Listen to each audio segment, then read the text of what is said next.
Урматтуу менин сүйүктүү мекеним Кыргызстанды жараткандын буйругу менен ар бир дүйнө чокусуна Кыргыздын эркиндигинин жана эгемендигинин символун көтөрө алды.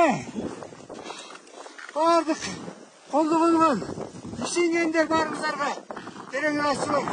Кыргызстандын өйдүгү гүлдөп өнүксүн. Кыргызстанда араздашуулар аз болсун. Кыргызстандын менин мекеним бизде билимге басым жасайлык.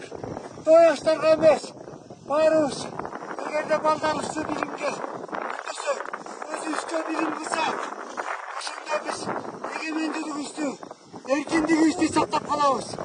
Урматтуу Кыргыз президенти Садыр Нуркожоевич, сиз колдобосоңуз бул экспедиция ишке ашпайт эле.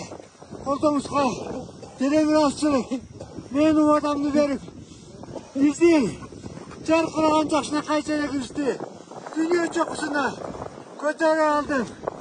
Бардык колдогон жакындарым, туугандарым, баарыңарга ыраазымын. Мен бул өзүмдүн чыгымды билимге арнайм. Кыргызстандын басымдуу көпчүлүк эли билимдүү болсун.